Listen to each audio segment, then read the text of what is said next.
Bagi kalian yang baru saja berkunjung ke channel ini, perlu admin informasikan bahwa channel ini adalah channel yang membahas berbagai hal, kisah dan juga kasus dalam kemasan cerita bergambar. Nah, dalam cerita kali ini, admin akan mengulas salah satu kisah atau perbuatan mengerikan yang dilakukan oleh seorang pekerja proyek jembatan. So, silakan kalian tonton video ini sampai habis. Karjo segera menghadap pada pimpinan proyek. Sesaat setelah ia memasuki area proyek pembangunan jembatan itu. Dan hanya dalam hitungan menit, seluruh lampu di area proyek itu dinyalakan. Semua mesin dan peralatan yang ada pun dinyalakan. Suaranya yang bising berpadu dengan debu yang berterbangan. Area proyek yang tadinya sunyi dan gelap kini berubah menjadi terang benderang. Meski tak dapat dilihat dari luar karena tertutup oleh pagar seng. Bulan yang hanya separuh menyaksikan dari kejauhan saat anak-anak itu digiring ke sebuah tempat pemancangan di tiang jembatan. Wajah-wajah mereka yang lugu tampak mengkilap akibat keringat. Salah satu dari mereka menanyakan tempat yang akan dituju. Tapi Karjo dan teman-temannya hanya diam saja. Wajah mereka terlihat sangat tegang. Tiang panjang jembatan yang sedang dikerjakan sudah 4 kali dipasang. Tapi selama 4 kali pula, tiang itu roboh tergerus oleh air. Sementara tiang di sebelah utara sama sekali tidak bisa dipasang, karena area sekitar lokasi tiang selalu basah oleh air sungai. Jika tiang panjang itu belum terpasang, maka tidak ada pekerjaan lain yang bisa diselesaikan. Sebab, tiang-tiang itulah yang nanti akan menjadi penyangga badan jembatan. Beragam upaya telah dilakukan oleh pekerja maupun kontraktor proyek itu agar jembatan bisa terpasang.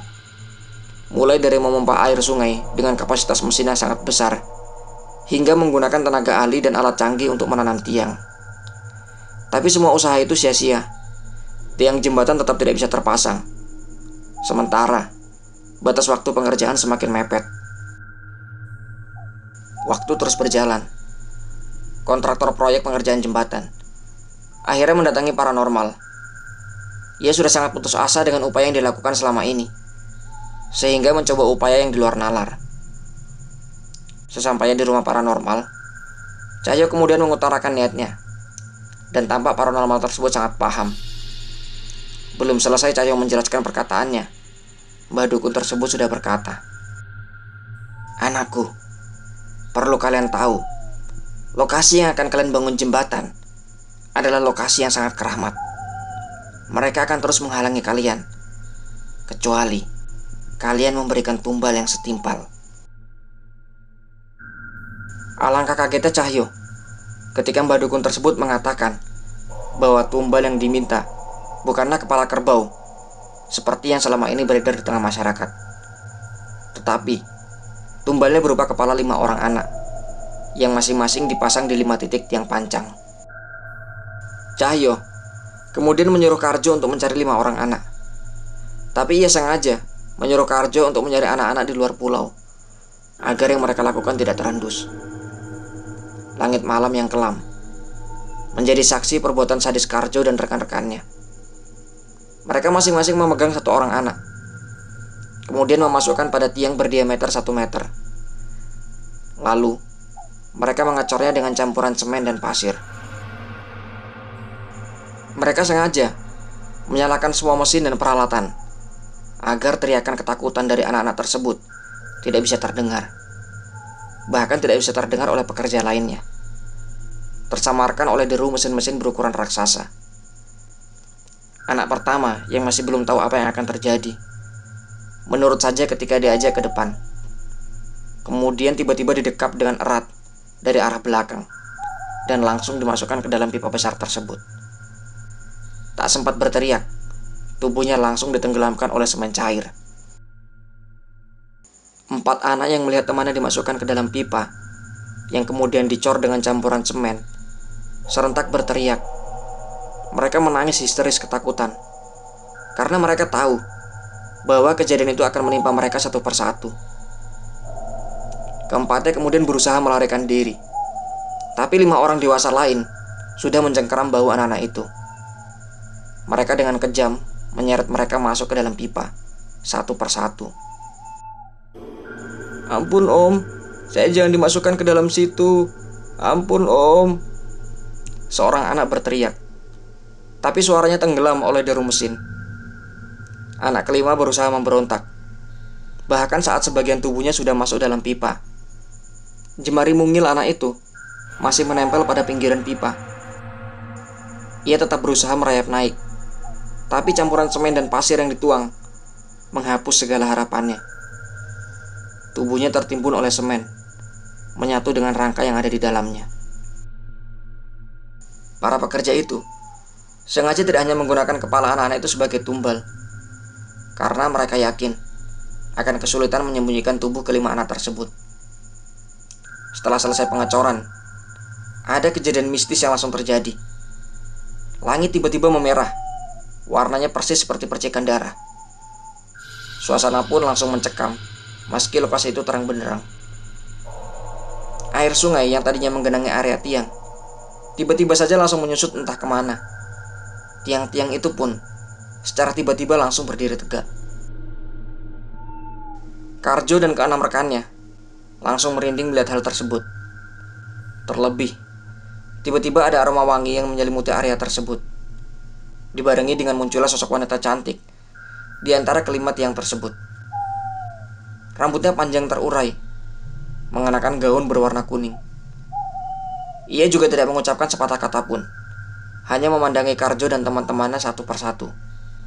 Kemudian tiba-tiba ia menghilang. Karjo kemudian segera meminta kepada teman-temannya untuk melanjutkan pengecoran dan pemasangan tiang, agar keesokan harinya mereka bisa melakukan pekerjaan lain. Para pekerja pun kembali beraktivitas. Mereka melakukan pengecoran hingga hampir dini hari. Sebagian dari mereka tidak mengetahui kejadian tersebut. Yang mereka tahu bahwa tiangnya sudah terpasang.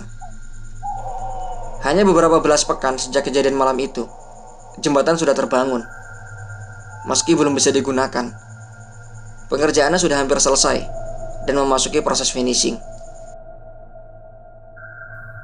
Beberapa pekan berlalu, tapi Karjo dalam lubuk hatinya selalu merasakan penyesalan dan juga perasaan bersalah setiap kali melihat jembatan tersebut.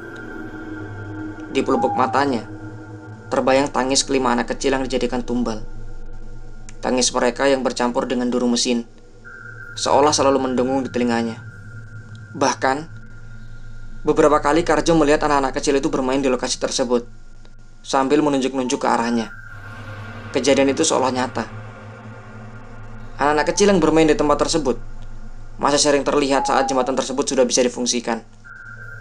Beberapa orang yang sempat melihat mereka mengatakan bahwa anak-anak itu tak jarang menumpang pengendara motor ataupun menumpang mobil. Namun, setiap kali ada orang yang melihat anak-anak tersebut, bisa dipastikan akan ada kecelakaan di tempat tersebut, dan korbannya tidak pernah ada yang hidup. Anehnya lagi, seluruh korban kecelakaan adalah orang dewasa. Kalaupun ada anak kecil yang bersama dengan mereka, maka si anak akan selamat tanpa lecet.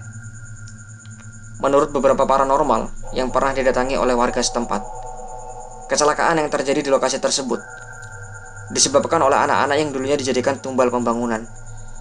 Mereka membalas dendam pada pengguna jalan, khususnya orang dewasa.